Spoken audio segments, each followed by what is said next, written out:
Peta Hall. Do you ever worry or feel that OSA may, in fact, spend money on fake Patreons for you?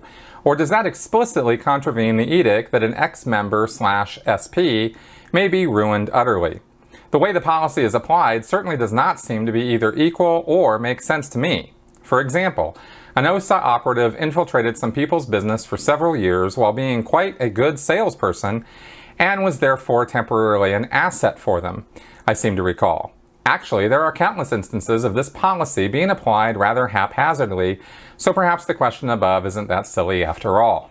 Well, it certainly wouldn't be without precedent that Scientology has spent a great deal of money in order to get close to or defuse a potential critic or an active critic of Scientology. Scientology doesn't have a problem spending money in order to deal with whatever they feel they need to deal with according to whatever weird logic they're using. So it's not inconceivable that somebody could be, sending some money my way in order to try to diffuse me. The problem with somebody being a Patreon supporter of mine is they're not going to diffuse me or stop me by doing that. I think I recently talked about the fact that I had gotten an interesting email that was offering me money, supposedly, potentially from a Scientologist. At least that's what the email said. And that if I, took this money and shut down my channel and signed an NDA, then I would be, I would no longer be talking about Scientology, and I'd have this, amount of money given to me. Now, maybe that was real and maybe it wasn't, but I don't come that cheap.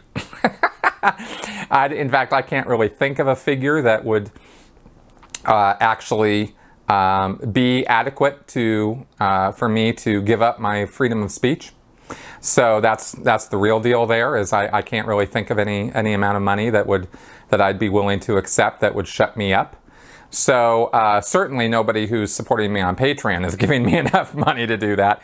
And no one on Patreon has even intimated or even come close to setting off any red flags or warning signs with me. And I do pay attention to all of the communications that I get to watch for any of those red flags or warning signs. And I get them sometimes, but I haven't gotten them from that end of things. So sure, it's entirely possible that somebody from the Office of Special Affairs has worked out some operation to get people close to me, and I don't know about it. It would be rather arrogant of me to think that I am impervious to that, or that I'd spot them coming from a mile away or something, because while many of the operations that the Office of Special Affairs engages in are pretty silly and pretty open, and you can kind of see, if you understand how they work, what they're trying to do, they're not a bunch of idiots.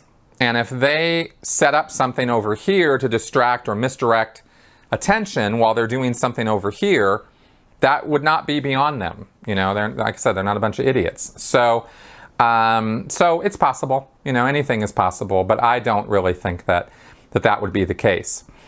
Generally speaking, OSA has been pretty defanged at this point. And I specifically have not really been targeted by the church, more so than a hate website, which really only helped me in the end. I mean, I'm not happy that exists. I'm not happy that my ex-wife went on video and trash talked me. I mean, why would I be happy about that? I still like her. I think she's a good person. I know why she was made to do that, and I know why she went along with it. I don't have animosity towards her particularly, and she does toward me, and I understand why. But beyond that, and some weird emails I get from time to time, I haven't really particularly experienced a lot of fair gaming. And I think the reason for that really has more to do with timing than it does with my content.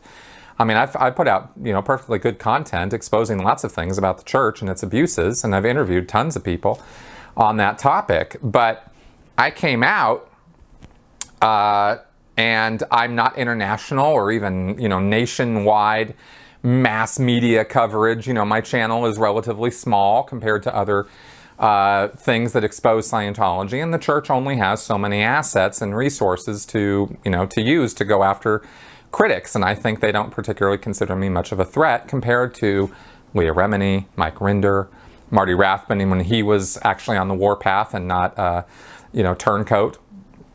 And that's kind of why I think I sort of have, you know, maneuvered under the radar or whatever of the Office of Special Affairs. And also, of course, I'm not doing this so that I'll get a lot of attention from the Church of Scientology. I'm perfectly happy with that state of affairs. You know, I'm fine with not being fair game. That's not some badge of honor I'm looking for. So I just want to tell the truth, and I want to, you know, keep talking about how these operations work, both Scientology and other destructive cults.